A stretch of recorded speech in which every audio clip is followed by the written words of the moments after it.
Kalau mau jadi fotografer doang yang moto ya boleh-boleh aja. Tapi kalau mau grow ya harus belajar buat bisnis juga. Dan apalagi profesionally sebagai pekerjaan kan kita juga harus belajar juga gimana caranya pitching ke klien segala macam, gimana bikin price list, gimana ya hal-hal yang mungkin nggak berhubungan sama fotografi tapi dibutuhkan untuk bisa grow di fotografi gitu. Kadang-kadang aku tanya tuh mereka kendalanya, aku kumpulin semua keluh kesah mereka lah selama ini yang udah pernah nyobain studio, keluh kesahnya apa, terus pengen bikin foto yang seperti apa, kirimin aja referensinya, nanti kita breakdown pas waktu hari H gitu. Mungkin akan coming soon tahun ini adalah namanya Portfolio Day. Aku bikin namanya Portfolio Day, itu khusus buat alumni. Tapi kalau umum juga boleh ikutan.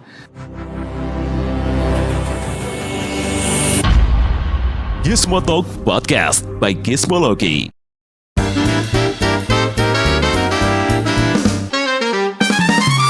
Hai Gizmo Friends, balik lagi sama aku Pras di Gizmo Talk Podcast. Bareng lagi sama Uda Anes di sini. Yes. Di part 1 kemarin kita udah ngobrolin bagaimana perjalanan Uda Anes sebagai fotografer, dimulai dari tahun 2015-2016. Terus sekarang udah dapat klien macam-macam bahkan dari LinkedIn ya. Gizmo Friends harus nonton sih part 1 kalau belum. Karena itu menarik banget apalagi buat Gizmo Friends yang mungkin ingin merintis karir sebagai seorang fotografer. Nah, dalam perjalanan itu Uda Anes tuh membuat, aku memang ingat ya kayaknya nggak tahu 1-2 tahun lalu Uda Anes tuh sering tuh di Instagram kayak bikin ayo dibuka kelas untuk beberapa orang gitu kan. Nah sekarang itu tuh udah jadi jauh lebih serius lewat sebuah platform yang namanya Foto Academy, dan di sini kita akan ngulik lebih jauh nih perjalanan Uda Anes selama ini udah berapa lama tuh berarti Foto Academy? Berarti sebenarnya inisiasinya dari tahun 2023 awal atau akhir tuh?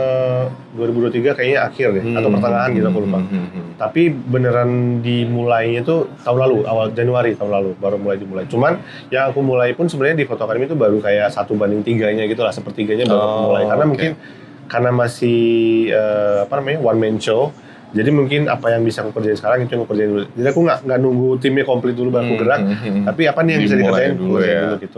Nah jadi berarti yang faktor pendorong utama untuk membuat fotoacademy.id itu apa tuh? Oke, mungkin aku kalau misalnya inget-inget apa ya motivasi terbesarnya aku lupa apa. Cuman kayaknya dulu tuh aku ngelihat banyak banget fotografer yang ada keterbatasan dalam segi belajar. Maksudnya dalam artian ternyata nggak semua fotografer itu atau nggak semua orang bisa ngulik sendiri. Jadi kalau aku kan mungkin tipikalnya sejak aku pertama kali belajar fotografi 2017 itu selama setahun penuh aku belajar sendiri, maksudnya dari YouTube dan segala macam, praktek segala macam.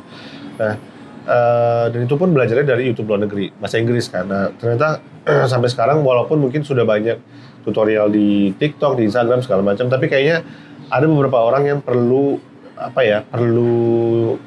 dituntun lah untuk supaya mungkin belajarnya nggak terlalu sporadis kayak aku kan belajarnya belajar bagian ini baru digabung jadi satu. Ada orang yang mungkin perlu dikasih tahu untuk urutan belajarnya itu gini gitu. Jadi itu awal triggernya. Terus sampai akhirnya bikin beberapa workshop itu gara-gara ada temen yang selama ini dia foto outdoor, terus mereka pengen belajar studio lighting.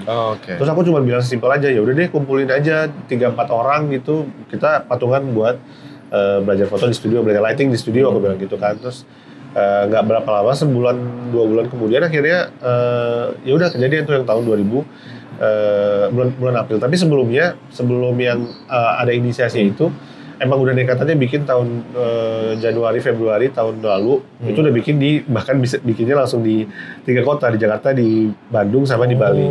Jadi udah langsung nekatannya bikin dulu gitu dengan modal waktu itu cuman kayak promosi di Instagram sama dulu kayaknya sempet nggak ada media promosi yang lain, cuman Instagram sama TikTok aja sih. Jadi kayak nggak ada media promosi yang lain. Tapi waktu itu harapanku cuman kayak ya udah per kelas cuman yang ikutan cuman 10 orang udah cukup. Jadi aku bisa minimal cost untuk produksinya udah ke cover gitu. Jadi ke Bandung atau ke Bali tiketnya bolak-balik udah terpenuhi gitu lah. Terus setelah bikin yang Januari Februari terus mau bikin yang rutin di Jakarta, agak mikir-mikir kan, akhirnya dibikinlah yang sesi private-nya gitu untuk 5 orang sampai 8 orang. Udah sampai sekarang akhirnya bikin. Jadi visi utamanya adalah untuk memberikan pelatihan bagi yang mungkin masih ada fotografer yang sudah merasa dia mungkin profesional tapi kayak ada sisi yang belum dia bisa gitu ya. Jadi visinya emang ya edukasi ya. Betul. Emang ya. Dia sebenarnya si Foto Academy itu aku pengen share dikit kayak dia punya sebenarnya aku lagi project itu ada 3 sebenarnya. Pertama si workshop yang aku kerjain sekarang yang offline ini. Workshop offline ini nantinya mungkin kalau sekarang kan kayak di Jakarta gitu ya. Terus mungkin beberapa waktu dekat akan ke Bandung, ke kota-kota lain.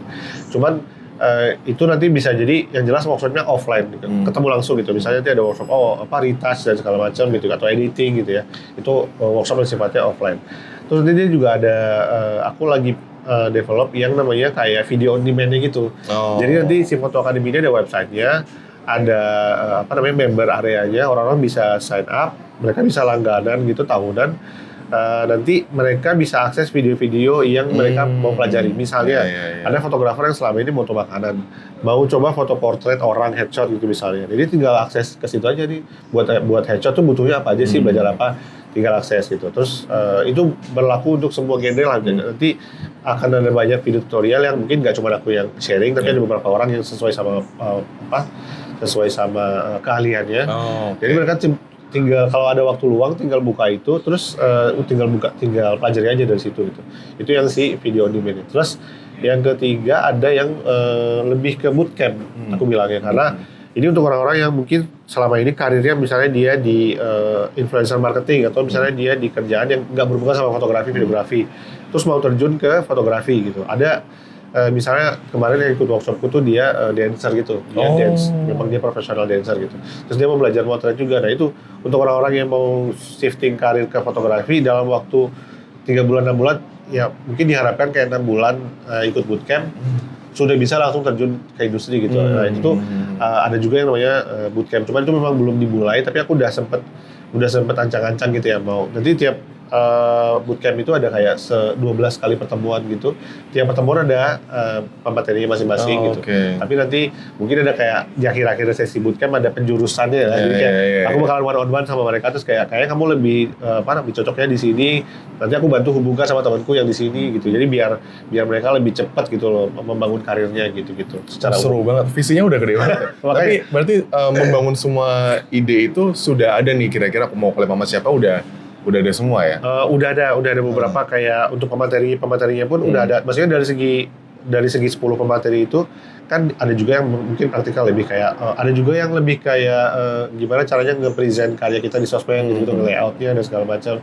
Ada juga yang ngebahas bisnisnya atau misalnya gimana caranya buat dealing sama klien gitu, terus gimana caranya bikin bisnis decknya, pitchingnya gitu. Karena kan kalau mau jadi fotografer doang yang moto ya boleh-boleh aja, tapi kalau mau grow ya harus belajar buat bisnisnya juga. Dan apalagi profesionally sebagai pekerjaan kan kita juga harus belajar juga gimana caranya pitching ke klien segala macam, gimana bikin price list, gimana ya hal-hal yang mungkin nggak berhubungan sama fotografi tapi dibutuhkan untuk bisa grow di fotografi gitu. Oke, terus apa sih peran teknologi sekarang yang ngebantu Uda Anis untuk membangun Foto Academy? Pakai apa aja tuh yang membantu sekarang tuh? Yang paling aku rasain tuh kayaknya lebih dari segi payment gateway kayaknya. Jadi ada beberapa kali aku bikin workshop, aku kalau misalnya harus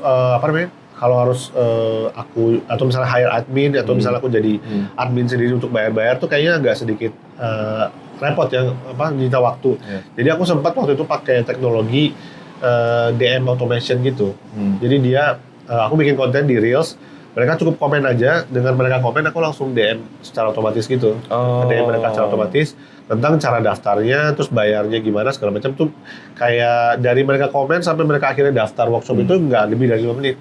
Nah itu lumayan sangat-sangat membantu waktuku karena dibandingkan kalau mereka harus chat ke WhatsApp, aku harus chat manual gitu-gitu, mereka nanya itu kayak agak lebih lama. Nah dengan si DM automation ini sangat-sangat membantu.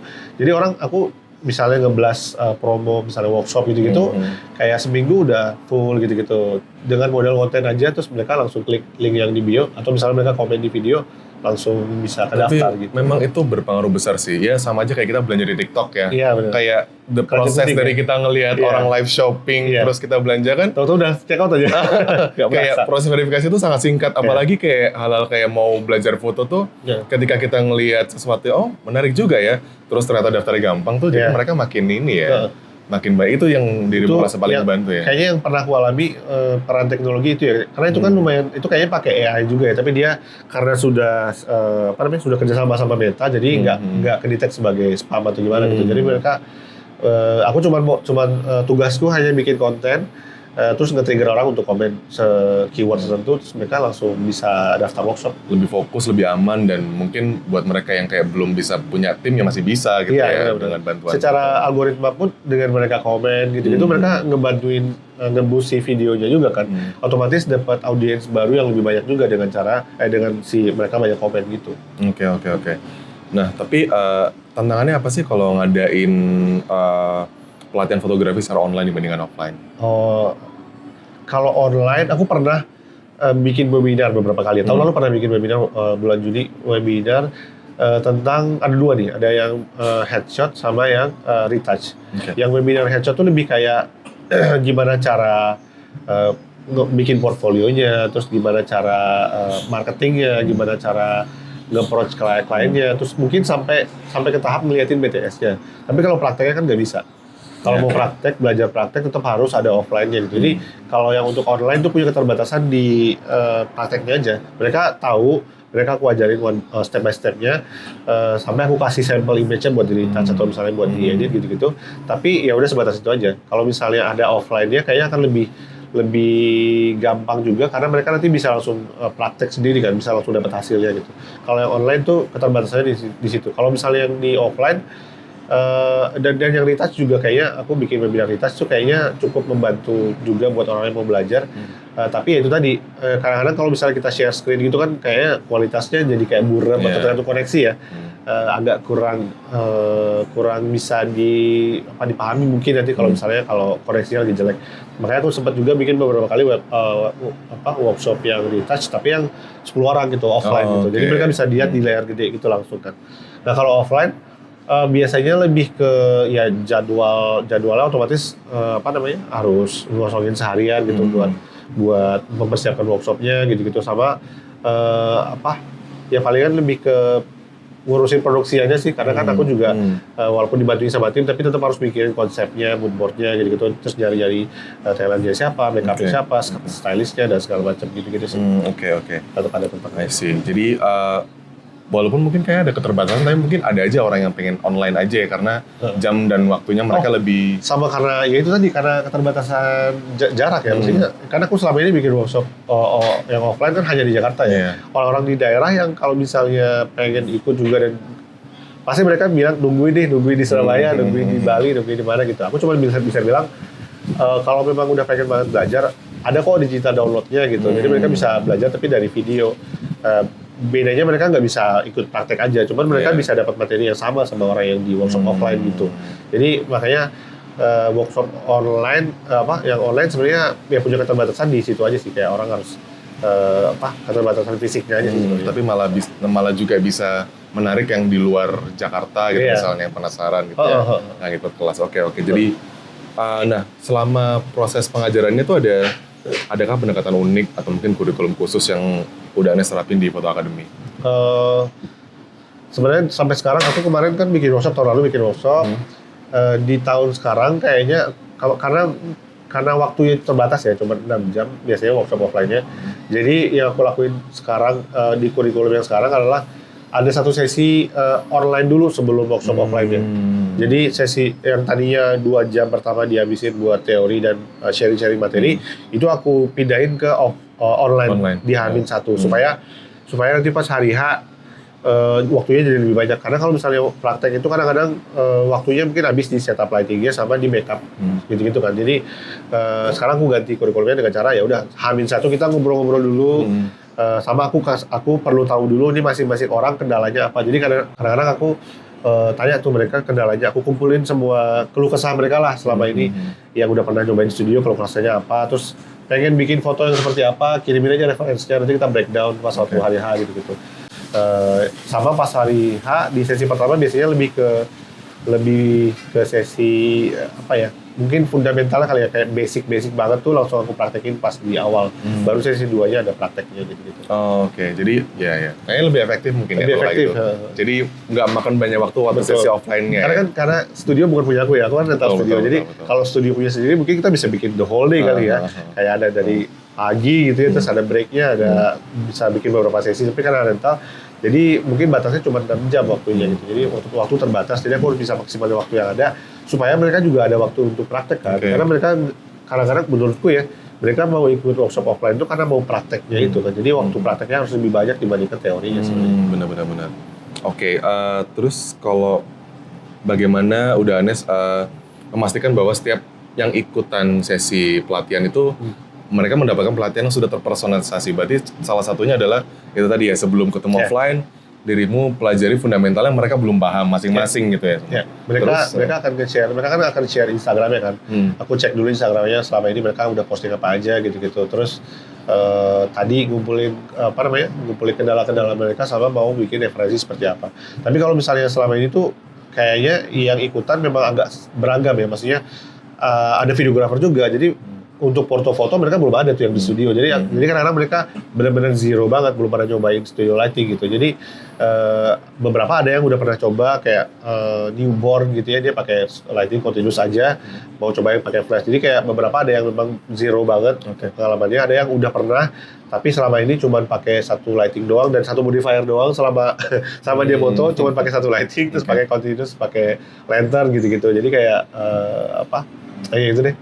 Jadi ya, wah itu aku sih ngebayanginnya agak lumayan ya kalau pesertanya banyak terus masing-masing beda-beda gitu apalagi. Tapi so far itu bisa ya, double ya untuk dan mereka aman untuk palingan yang aku bisa lakuin lagi adalah akan ada grup alumni gitu. Jadi mungkin nanti yang akan coming soon tahun ini adalah namanya Portfolio Day. Aku bikin namanya Portfolio Day. Itu khusus buat alumni. Tapi kalau umum juga boleh ikutan. Si Portfolio Day ini kan mereka udah belajar basicnya tuh di workshop ya. Mereka udah belajar. Nah nanti di Portfolio Day ini adalah satu hari. Aku sewa studio. Tapi nanti ada beberapa set gitu mas. Misalnya ini set buat foto produk, ini set buat foto headshot, ini set buat foto beauty, ini set buat foto fashion misalnya. 4 ini misalnya. Jadi nanti mereka bisa datang ke satu hari itu. Mereka bisa praktek beberapa genre lah istilahnya fotografi ini, tapi nanti mereka juga harus diajarin buat mulai dari bikin workshop, bikin mood boardnya. Kalau misalnya mereka ikut workshop, itu kan mereka yang bikin kreatifnya kan di aku kan. Kalau misalnya di Portfolio Day nanti mereka akan dibikin grup-grup gitu. Mereka ikut Portfolio Day, berarti misalnya 4-5 orang, mereka akan bekerja sama untuk membangun sebuah set atau konsep gitu. Pas hari H, aku cuma tinggal koreksi-koreksi atau misalnya ngasih advice gitu-gitu ya. Jadi tinggal mampir-mampir aja tiap set gitu. Jadi orang yang interest ke foto food, ya udah mereka akan explore di situ. Nanti ada orang yang asistennya juga akan membantu mereka. Jadi tinggal mampir-mampir aja. Dan pulang-pulang mereka bawa portfolio yang memang mereka secara umum, secara keseluruhan mereka garap gitu. Bukan cuma datang terus moto gitu kan. Kan banyak banget tuh sekarang yang kayak aku sekarang lihat tanpa mendiskreditkan ya, maksudnya kayak banyak banget yang pakai kata workshop, tapi sebenarnya cuma foto hunting gitu, nggak ada yang workshop beneran, nggak ada materi yang di share, nggak ada fundamentalnya nggak di share, dia cuma foto hunting doang. Nah itu agak sedikit meluruh lah kali arti kata workshopnya ya. Makanya kalau memang foto hunting ya apa tulis aja foto hunting, tapi kalau memang workshop memang harus ada materinya gitu, yang lebih kayak ya ada kurikulumnya, ada materi yang lebih mendalam gitu. Makanya di portfolio itu aku harap nanti si mereka udah bisa bikin mood board, mereka pulang-pulang bawa foto yang mereka kerjakan sendiri konsepnya gitu, dengan disupervisi sama mentor-mentor dari foto akademi gitu. Wah itu menarik banget ya, karena ketika orang mau datang workshop tuh memang ekspektasinya belajar lah ya. Lebih banyak daripada ketika sekedar foto hunting itu lebih kasual kan soalnya. Dan kalau foto hunting kan rebutan kan. Betul. Karena ada orang yang introvert ikut foto hunting jadi nggak bisa foto. Karena pasti selalu ada yang mendominasi kan. Kalau di foto hunting itu ada yang kayak dia mulu nih yang di tengah dan dia mulu yang ngedirect ya. Karena biasanya orang-orang yang ikut foto hunting biasanya pengen dapat foto bagus tapi belum bisa ngedirect gitu kan. Makanya nanti di workshopku tuh sebenarnya lebih banyak mereka bahkan kalau misalnya mereka lagi praktek pun mereka suka nanya kan, Mas ini lightingnya berapa? Aku nggak tahu, cobain aja gitu. Oke. Jadi justru oke. waktu kesempatanmu buat belajar gitu kan. Kalau lighting powernya pun harus aku kasih tahu ya, apa gue iya, belajar gitu. Jadi pas mereka coba pun aku kadang-kadang nggak tahu, coba aja berapa lightingnya, cobain satu-satu gitu. Jadi mereka tahu cara nge-build lighting satu persatu gitu. Kalau dirimu info ya mereka jadinya kayak jatuhnya hafalan Iya, ya. Tapi ketika takutnya mereka kan- nyoba kan mereka kayak Bener, bisa lighting itu kan paham. nggak pakem kan, beda lighting, beda brand, beda situasi, beda fungsi, beda banget Beda banget powernya ya. gitu. Oke. Berarti peran komunitas dalam membangun foto akademi ini penting ya? Sebenarnya itu core-nya nggak sih, kayak Core-nya. aku malah sebenarnya pengen banget bisa ke sekolah-sekolah, ke kampus-kampus gitu untuk ngasih tahu minimal kayak basicnya atau luarannya dikit lah soal si studio lighting atau misalnya fotografi dari segi komersilnya gitu-gitu misalnya dari segi bikin lighting setup gitu-gitu loh. Pengen banget nge-share itu supaya nanti pas kita lagi bikin workshop di luar kota, mereka juga bisa support, bisa datang, mereka bisa networking sih. Yang aku lihat tuh kayaknya orang-orang yang ikutan workshop bukan nggak mungkin nanti mereka bisa bikin project bareng. Ada yang kan yang ikutan kan latar belakangnya beda-beda ya. Iya. Ada juga makeup artist yang ikutan workshopku. Jadi kayak makeup artist ketemu fotografer, ketemu lagi talent yang aku ajak di workshop. Jadi mereka bisa saling kolaborasi juga gitu. Jadi kayak memang sebenarnya core-nya ya komunitas juga sih menurutku ya. Mereka bisa kolaborasi lagi nanti setelah dari workshop gitu. Oke, nah kalau kita bicara diferensiasi, menurutmu dibandingkan nama yang lain, Ya. apa yang membuat foto akademi ini menarik? Eh, Termasuk yang kayak tadi ya, dari mau bikin portofolio day gitu, yang lain belum pernah ada ya? aku ngelihatnya gini, di kayaknya komunitas fotografi cukup jarang ya, maksudku kayak oke, ada sekolah fotografi, ada Darwis, ada Disco segala macam, ada kelas pagi, tapi masing-masing punya karakter sendiri lah ya. Dan kayaknya punya cara mengajar yang berbeda-beda juga gitu. Kalau di Foto Academy menurutku ya belum ada platform belajar fotografi yang mungkin kayak core-nya kayak Foto Academy menurutku ya. Walaupun mungkin di luar sana aku nggak tahu juga, mungkin ada, tapi mungkin yang ada mungkin lebih ke online, Discord gitu, ke WhatsApp gitu. Yang offline-nya banyak mungkin biasanya dari brand, misalnya brand bikin komunitas gitu-gitu, biasanya lebih ke situ. Tapi kalau dari segi platform yang berdiri sendiri, terus mereka bikin komunitas, itu kayaknya baru si Foto Academy ini gitu menurutku ya, sepanjang yang gue tahu gitu. Dan ya itu tadi karena komunitas itu penting, jadi bisa mendukung banget ya untuk perkembangannya Foto Academy ke depannya. Betul. Oke, nah kita sekarang ngomongin peran AI nih. Oke. Itu udah diterapin belum sih di kurikulumnya Foto Academy atau gimana tuh so far? Saat ini belum ya, kalau untuk Foto Academy belum ada peran AI yang terlalu involved di Foto Academy, tapi mungkin ke depan akan lebih kepakainya, mungkin lebih ke aku kepikirannya di chatbot masuk AI kan ya. Ya termasuk Mungkin sih. termasuk AI. Mungkin nanti kalau untuk aku lebih kepikirannya untuk bikin satu chatbot yang kayak ChatGPT tapi khusus fotografi gitu. Oke. Ya, itu mungkin, tapi baru kebayang aja, dan nggak tahu juga sih implementasinya gimana ya. Karena menurutku simple intinya kayak ya orang misalnya mau nanya, kalau ISO gua segini, F gua segini, mau foto kayak gini harus pakai berapa. Jadi kayak kalau ChatGPT mungkin terlalu general mungkin ya, tapi ini chatbotnya lebih ke tanya jawab soal fotografi aja sih. Mungkin kayaknya nggak tahu itu gimana ya. Tapi di pikiranku kayak dulu kan ada ini ya, ada cheat code gitu, jadi kayak ada kartu. Dulu tuh banyak banget orang luar yang bikin kayak kartu, tapi isinya tuh kayak cheat sheet buat fotografi. Jadi misalnya kita lagi di outdoor, ada namanya kayak, aku lupa lagi namanya, Sunny apa sih namanya, kalau misalnya kita lagi di outdoor gitu, dia Sunny 16 namanya. Jadi kita kalau misalnya kita mau foto di luar, biar nggak perlu dia bisa ngasih tahu parameter-parameter gitu ya. ISO-nya berapa, aperture berapa. Jadi kayak kalau dulu kan ada kartu-kartu gitu, kalau misalnya kalau misalnya F-nya 4, blurnya segini, F-nya 16, blurnya segini gitu. Nah, mungkin lebih kayak gitu, tapi sekarang lebih bentuknya kayak chatbot. Jadi kayak, gue lagi di sini nih, gue butuh aperture berapa nih buat foto kayak gini, atau kalau gue pakai lensa segini, kayaknya gimana gitu hasilnya dan segala macam gitu kali ya. Tapi kalau misalnya dalam proses pengajaran nih ke pesertanya Foto Academy, kayak misalnya di Lightroom atau Photoshop, dia ada AI buat menghapus objek itu, apakah dirimu akan involve itu kah, atau ada bayangan, atau kayak ya go dengan cara dirimu yang biasanya? mungkin yang di workshop di Touch akan diaplikasikan yang tadi aku bilang tadi yang kemarin aku bilang si foto itu ya. Jadi mungkin aku akan sedikit. Jadi di workshop di Touch itu aku biasanya ngajarin yang ini cara manualnya, ini cara cepetnya. Jadi dua-duanya aku ajarin. Kalau misalnya kalian punya waktu untuk ngerjain manual, kerjain manual karena lebih natural.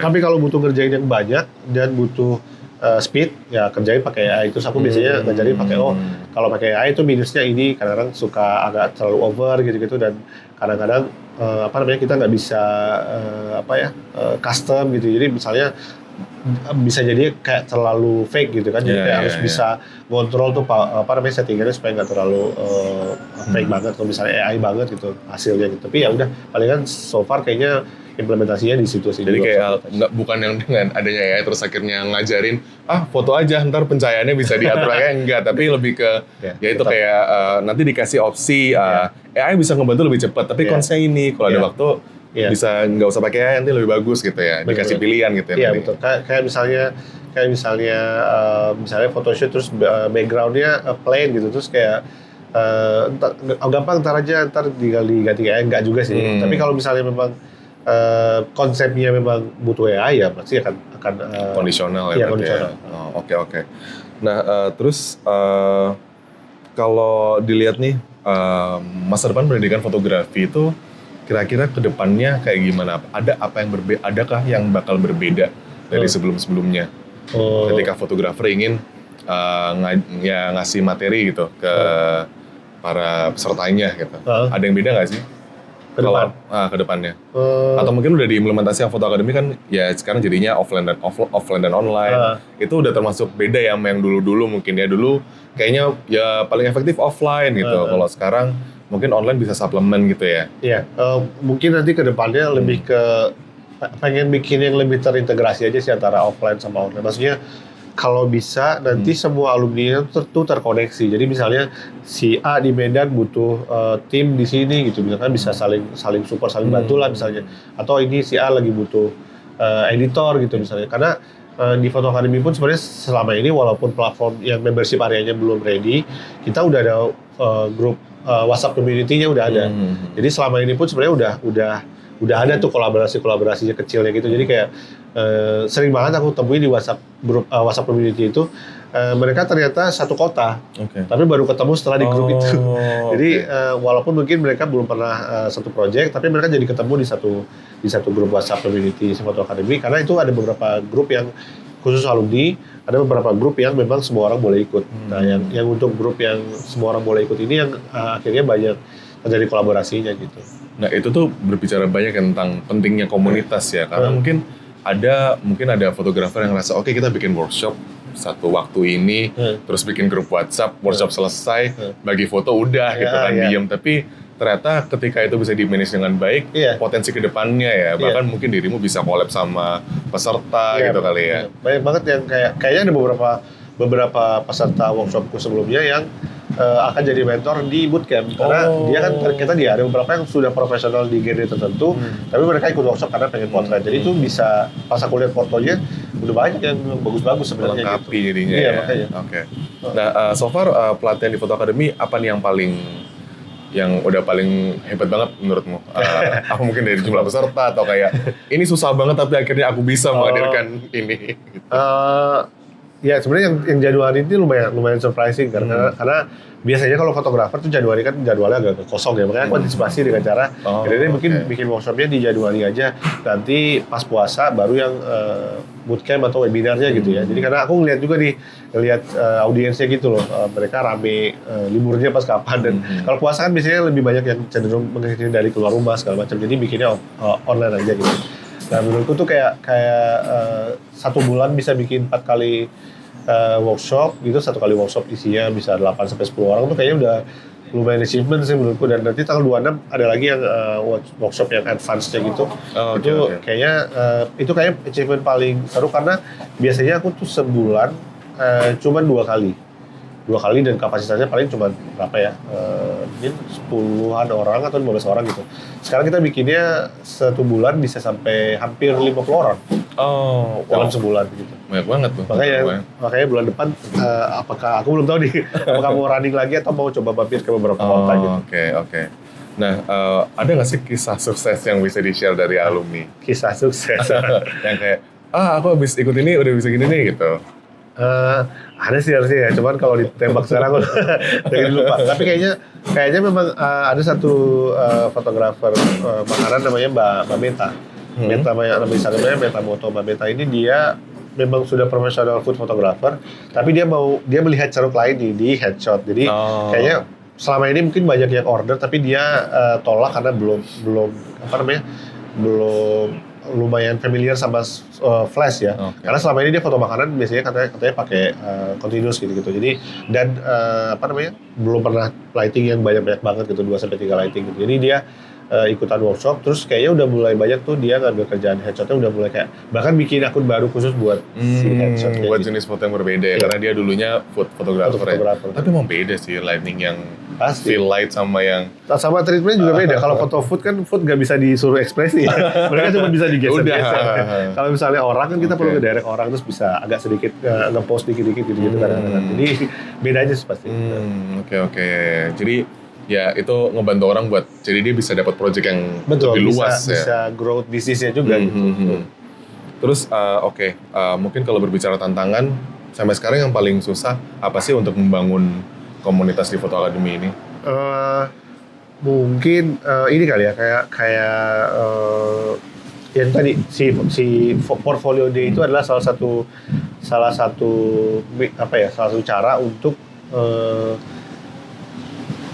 ngajakin alumni untuk yuk sekalian aku juga pengen update tuh mereka udah sampai mana gitu belajarnya. Jadi kayak dengan cara mengundang mereka di portfolio day itu sebenarnya dengan cara pengen lihat mereka progresnya seberapa. Karena percuma kayaknya kita ikut one workshop kalau prakteknya nggak ada.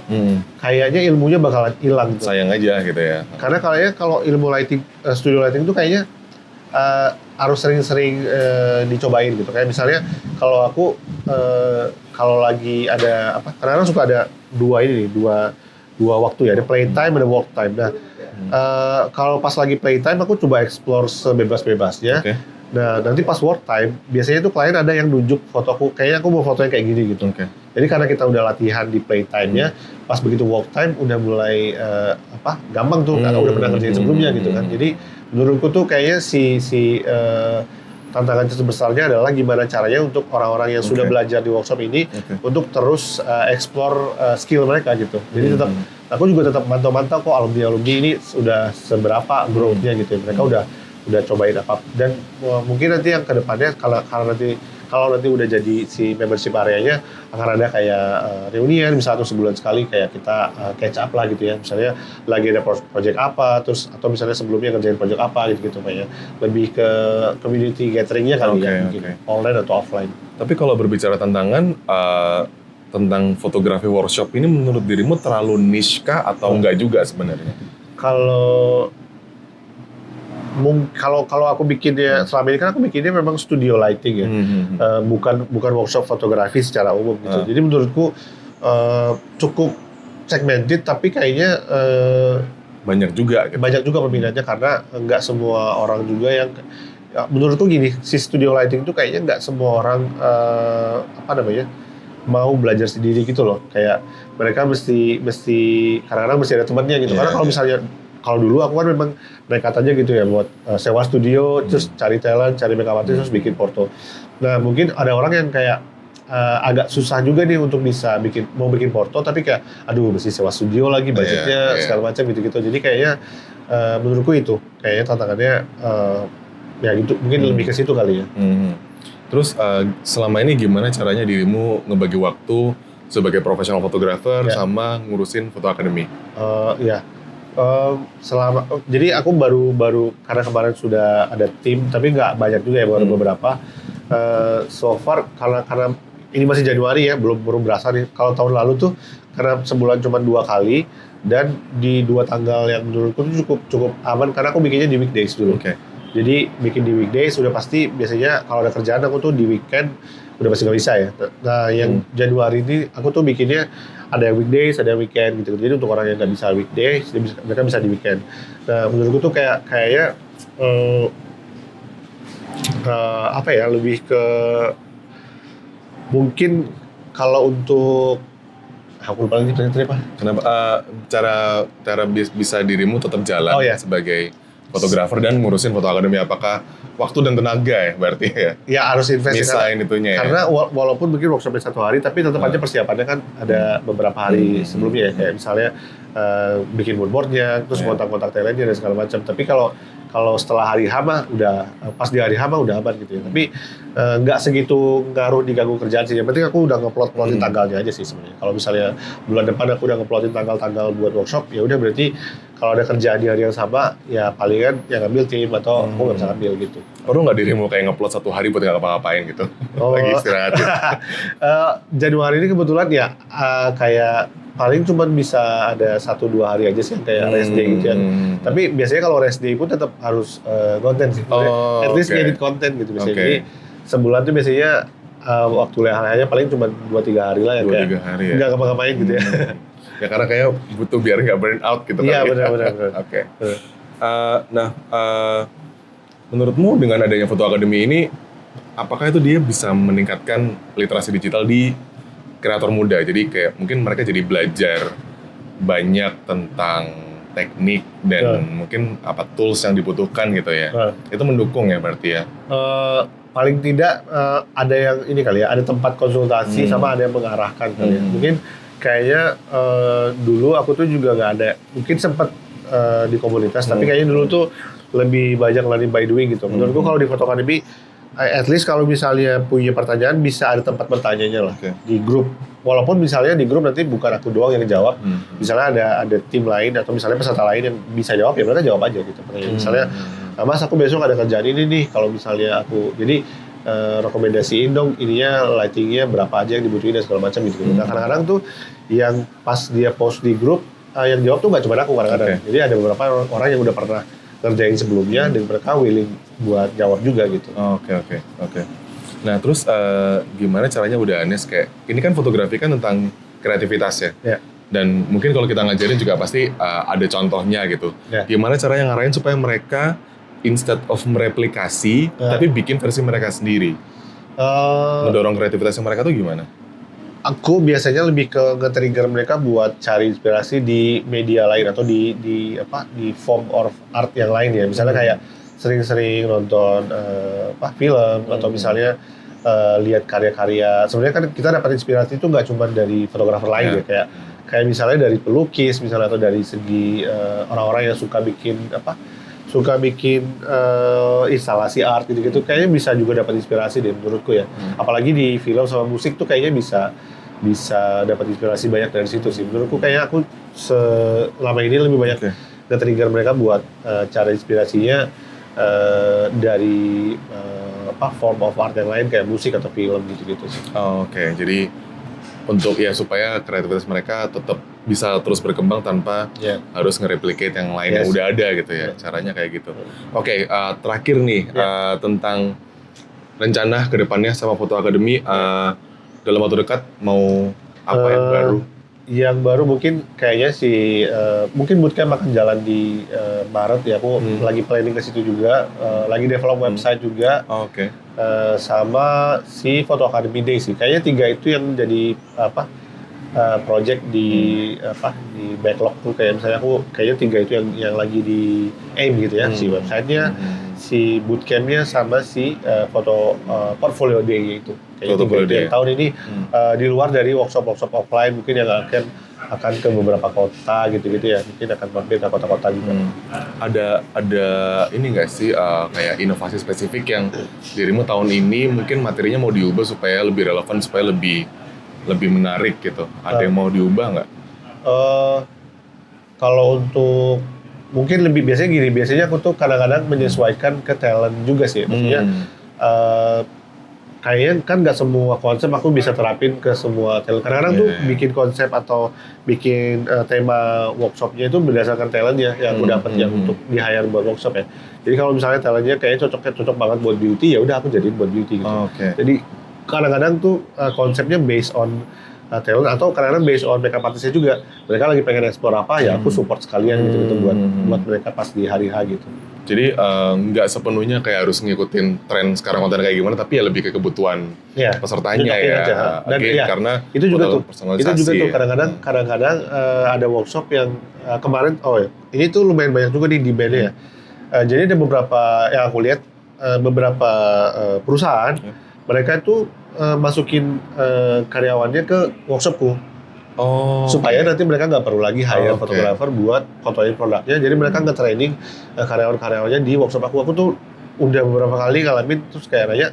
Soalnya ada beberapa yang ikutan tapi kayak bertiga berempat gitu loh. Ternyata mereka satu perusahaan dan mereka memang ada budget dari klien dari kantornya untuk ikut workshop gitu. Jadi menurutku pas aku lihat kayaknya ini lumayan bisa jadi apa ya, kayak jadi apa namanya? Mungkin